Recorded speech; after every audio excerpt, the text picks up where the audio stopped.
Chapter 20. I sat one evening in my laboratory. The sun had set, and the moon was just rising from the sea.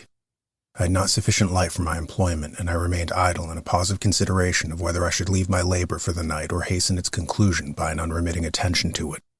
As I sat, a train of reflection occurred to me which led me to consider the effects of what I was now doing. 3 years before, I was engaged in the same manner and had created a fiend whose unparalleled barbarity had desolated my heart and filled it forever with the bitterest remorse. I was now about to form another being of whose dispositions I was alike ignorant. She might become 10,000 times more malignant than her mate and delight for its own sake in murder and wretchedness. He had sworn to quit the neighborhood of man and hide himself in deserts, but she had not. And she, who in all probability was to become a thinking and reasoning animal, might refuse to comply with a compact made before her creation. They might even hate each other. The creature who already lived loathed his own deformity, and might he not conceive a greater abhorrence for it when it came before his eyes in the female form? She also might turn from disgust with him to the superior beauty of man. She might quit him, and he be again alone, exacerbated by the fresh provocation of being deserted by one of his own species. Even if they were to leave Europe and inhabit the deserts of the New World, yet one of the first results of those sympathies for which the demon thirsted would be children. And a race of devils might be propagated upon the earth who might make the very existence of the species of man a condition precarious and full of terror. Had I right for my own benefit to inflict this curse upon everlasting generations? I had before been moved by the sophisms of the being I'd created. I had been struck senseless by his fiendish threats. But now, for the first time, the wickedness of my promise burst upon me. I shuddered to think that future ages might curse me as their pest, whose selfishness had not hesitated to buy its own peace at the price perhaps of the existence of the whole human race. I trembled, and my heart failed within me, when on looking up I saw by the light of the moon the demon at the casement. A ghastly grin wrinkled his lips as he gazed on me, where I sat fulfilling the task which he had allotted to me. Yes, he had followed me in my travels. He had loitered in forests, hid himself in caves, or taken refuge in wide and desert heaths. And he now came to mark my progress and claim the fulfillment of my promise. As I looked on him, his countenance expressed the utmost extent of malice and treachery. I thought with the sensation of madness on my promise of creating another like to him, and trembling with passion, tore to pieces the thing on which I was engaged. The wretch saw me destroy the creature on whose future existence he depended for happiness, and with a howl of devilish despair and revenge, withdrew. I left the room, and locking the door, made a solemn vow in my own heart never to resume my labors. And then, with trembling steps, I sought my own apartment. I was alone. None were near me to dissipate the gloom and relieve me from the sickening oppression of the most terrible reveries. Several hours passed, and I remained near my window gazing on the sea. It was almost motionless, for the winds were hushed, and all nature reposed under the eye of the quiet moon. A few fishing vessels alone specked the water, and now and then the gentle breeze wafted the sound of voices as the fishermen called to one another. I felt the silence, although I was hardly conscious of its extreme profundity, until my ear was suddenly arrested by the paddling of oars near the shore, and a person landed close to my house. In a few minutes after, I heard the creaking of my door, as if someone endeavored to open it softly. I trembled from head to foot. I felt a presentiment of who it was, and wished to rouse one of the peasants who dwelt in a cottage not far from mine. But I was overcome by the sensation of helplessness so often felt in frightful dreams, when you in vain endeavored to fly from an impending danger, and was rooted to the spot. Presently I heard the sound of footsteps along the passage. The door opened, and the wretch whom I dreaded appeared. Shutting the door, he approached me and said in a smothered voice, "You have destroyed the work which you began. What is it you intend? Do you dare to break your promise? I have endured toil and misery. I left Switzerland with you. I crept along the shores of the Rhine, among its willow islands, and over the summits of its hills. I have dwelt many months in the heaths of England and among the deserts of Scotland. I have endured incalculable fatigue and cold and hunger. Do you dare destroy my hopes? Begone, I do break my promise. Never will I create another like yourself, equal in deformity and wickedness. Slave, I before reasoned with you, but you have proved yourself unworthy of my condescension. Remember that I have power. You believe yourself miserable, but I can make you so wretched that the light of day will be hateful to you. You are my creator, but I am your master. Obey. The hour of my irresolution is past, and the period of your power has arrived. Your threats cannot move me to do an act of wickedness, but they confirm me in a determination of not creating you a companion in vice. Shall I in cold blood set loose upon the earth a demon whose delight it is in death and wretchedness? Begone, I am firm, and your words will exasperate my rage. The monster saw my determination in my face and gnashed his teeth in the impotence of anger. Shall each man, cried he, find a wife for his bosom, and each beast have a mate, and I be alone? I had feelings of affection, and they were requited by detestation and scorn. Man, you may hate, but beware. Your hours will pass in dread and misery, and soon the bolt will fall which must ravish from you your happiness forever. Are you to be happy while I grovel in the intensity of my wretchedness? You can blast my other passions, but revenge remains. Revenge henceforth dearer than light or food. I may die, but first you, my tyrant and tormentor, shall curse the sun that gazes on your misery. Beware, for I am fearless and therefore powerful. I will watch with the wiliness of a snake that I may sting with its venom. Man, you shall repent of the injuries you inflict. Devil, cease, and do not poison the air with these sounds of malice. I have declared my resolution to you, and I am no coward to bend beneath words. Leave me, I am inexorable. It is well, I go. But remember, I shall be with you on your wedding night. I started forward and exclaimed, Villain, before you sign my death warrant, be sure that you yourself are safe. I would have seized him, but he eluded me and quitted the house with precipitation. In a few moments I saw him in his boat, which shot across the waters with an arrowy swiftness and was soon lost amidst the waves. All was again silent, but his words rang in my ears. I burned with rage to pursue the murderer of my peace and precipitate him into the ocean. I walked up and down my room hastily and perturbed, while my imagination conjured up 1,000 images to torment and sting me. Why had I not followed him and closed with him in mortal strife? But I had suffered him to depart, and he had directed his course towards the mainland.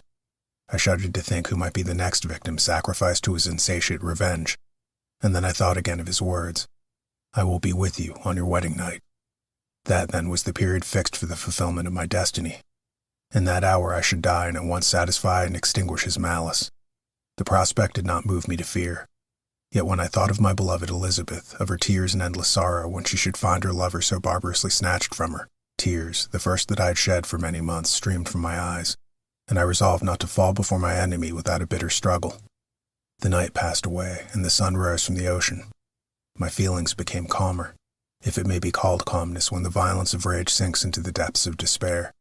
I left the house, the horrid scene of the last night's contention, and walked on the beach of the sea, which I almost regarded as an insuperable barrier between me and my fellow creatures.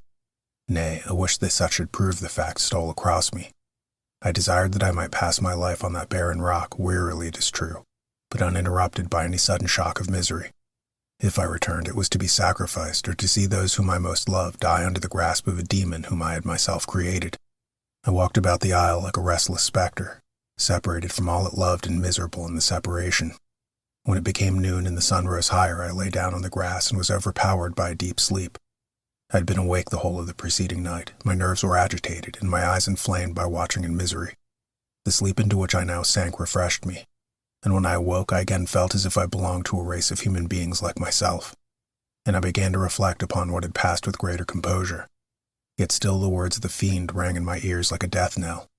They appeared like a dream, yet distinct and oppressive as a reality. The sun had far descended, and I still sat on the shore, satisfying my appetite, which had become ravenous, with an oaten cake, when I saw a fishing boat lying close to me, and one of the men brought me a packet. It contained letters from Geneva, and one from Clerval entreating me to join him. He said that he was wearing away his time fruitlessly where he was. The letters from the friends he had formed in London desired his return to complete the negotiation they had entered into for his Indian enterprise. He could not any longer delay his departure, but as his journey to London might be followed even sooner than he now conjectured by his longer voyage, he entreated me to bestow as much of my society on him as I could spare. He besought me, therefore, to leave my solitary isle and to join him at Perth, that we might proceed southwards together. This letter in a degree recalled me to life, and I determined to quit my island at the expiration of 2 days. Yet before I departed there was a task to perform on which I shuddered to reflect. I must pack up my chemical instruments, and for that purpose I must enter the room which had been the scene of my odious work, and I must handle those utensils, the sight of which was sickening to me. The next morning at daybreak I summoned sufficient courage and unlocked the door of my laboratory. The remains of the half-finished creature whom I had destroyed laid scattered on the floor, and I almost felt as if I had mangled the living flesh of a human being. I paused to collect myself and then entered the chamber. With trembling hands I conveyed the instruments out of the room, but I reflected that I ought not to leave the relics of my work to excite the horror and suspicion of the peasants, and I accordingly put them into a basket with a great quantity of stones, and laying them up, determined to throw them into the sea that very night. And in the meantime I sat upon the beach, employed in cleaning and arranging my chemical apparatus. Nothing could be more complete than the alteration that had taken place in my feelings since the night of the appearance of the demon. I had before regarded my promise with a gloomy despair as a thing that, with whatever consequences, must be fulfilled. But now I felt as if a film had been taken from before my eyes, and that I for the first time saw clearly. The idea of renewing my labors did not for one instant occur to me. The threat I had heard weighed on my thoughts, but I did not reflect that a voluntary act of mine could avert it. I had resolved in my own mind that to create another like the fiend that I first made would be an act of the basest and most atrocious selfishness, and I banished from my mind every thought that could lead to a different conclusion. Between 2 and 3 in the morning, the moon rose, and I then, putting my basket aboard a little skiff, sailed out about 4 miles from the shore. The scene was perfectly solitary. A few boats were returning towards land, but I sailed away from them. I felt as if I was about the commission of a dreadful crime and avoided with shuddering anxiety any encounter with my fellow creatures. At one time, the moon, which had been before clear, was suddenly overspread by a thick cloud, and I took advantage of the moment of darkness and cast my basket into the sea. I listened to the gurgling sound as it sank and then sailed away from the spot.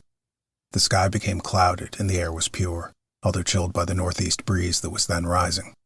But it refreshed me and filled me with such agreeable sensations that I resolved to prolong my stay on the water, and fixing the rudder in a direct position, stretched myself at the bottom of the boat.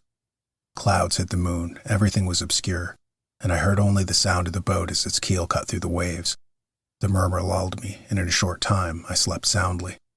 I do not know how long I remained in this situation, but when I awoke I found that the sun had already mounted considerably. The wind was high, and the waves continually threatened the safety of my little skiff.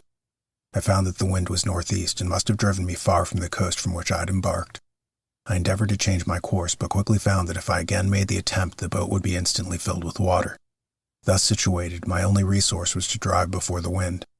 I confess that I felt a few sensations of terror. I had no compass with me and was so slenderly acquainted with the geography of this part of the world that the sun was of little benefit to me. I might be driven into the wide Atlantic and feel all the tortures of starvation, or be swallowed up in the immeasurable waters that roared and buffeted around me. I had already been out many hours and felt the torment of a burning thirst, a prelude to my other sufferings. I looked at the heavens, which were covered by clouds that flew before the wind, only to be replaced by others. I looked upon the sea. It was to be my grave. "Fiend," I exclaimed, "your task is already fulfilled." I thought of Elizabeth, of my father, and of Clerval, all left behind, on whom the monster might satisfy his sanguinary and merciless passions. This idea plunged me into a reverie so despairing and frightful that even now, when the scene is on the point of closing before me forever, I shudder to reflect on it. Some hours passed thus, but by degrees, as the sun declined towards the horizon, the wind died away into a gentle breeze and the sea became free from breakers. But these gave place to a heavy swell. I felt sick and hardly able to hold the rudder when suddenly I saw a line of high land towards the south. Almost spent as I was by fatigue and the dreadful suspense I endured for several hours, the sudden certainty of life rushed like a flood of warm joy to my heart, and tears gushed from my eyes. How mutable are our feelings, and how strange is that clinging love we have of life even in the excess of misery. I constructed another sail with a part of my dress and eagerly steered my course towards the land. It had a wild and rocky appearance, but as I approached nearer I easily perceived the traces of cultivation. I saw vessels near the shore and found myself suddenly transported back to the neighborhood of civilized man. I carefully traced the windings of the land and hailed a steeple which I at length saw issuing from behind a small promontory. As I was in a state of extreme debility, I resolved to sail directly towards the town as a place where I could most easily procure nourishment. Fortunately, I had money with me. As I turned the promontory, I perceived a small neat town and a good harbor, which I entered, my heart bounding with joy at my unexpected escape. As I occupied in fixing the boat and arranging my sail, several people crowded towards the spot. They seemed much surprised at my appearance, but instead of offering me any assistance, whispered together with gestures that at any time might have produced in me a slight sensation of alarm. As it was, I merely remarked that they spoke English, and I therefore addressed them in that language. "My good friend," said I, "will you be so kind as to tell me the name of this town and inform me where I am?" "You will know that soon enough," replied a man with a hoarse voice. "Maybe you are come to a place that will not prove much to your taste. But you will not be consulted as to your quarters, I promise you." I was exceedingly surprised on receiving so rude an answer from a stranger, and I was also disconcerted on perceiving the frowning and angry countenances of his companions. "Why do you answer me so roughly?" I replied. "Surely it is not the custom of Englishmen to receive strangers so inhospitably." "I do not know," said the man, "what the custom of the English may be, but it is the custom of the Irish to hate villains." While the strange dialogue continued, I perceived the crowd rapidly increase. Their faces expressed a mixture of curiosity and anger which annoyed and in some degree alarmed me. I inquired the way to the inn, but no one replied. I then moved forward, and a murmuring sound arose from the crowd as they followed and surrounded me, when an ill-looking man approaching tapped me on the shoulder and said, "Come, sir, you must follow me to Mr. Kerwin's to give an account of yourself." "Who is Mr. Kerwin? Why am I to give an account of myself? Is this not a free country?" "Aye, sir, free enough for honest folks. Mr. Kerwin is a magistrate, and you are to give an account of the death of a gentleman who was found murdered here last night." This answer startled me, but I presently recovered myself. I was innocent. That could easily be proved. Accordingly, I followed my conductor in silence and was led to one of the best houses in the town. I was ready to sink from fatigue and hunger, but being surrounded by a crowd, I thought it polite to rouse all my strength that no physical debility might be construed into apprehension of conscious guilt. Little did I then expect the calamity that was in a few moments to overwhelm me and extinguish in horror and despair all fear of ignominy or death. I must pause here, for it requires all my fortitude to recall the memory of the frightful events which I am about to relate in proper detail to my recollection.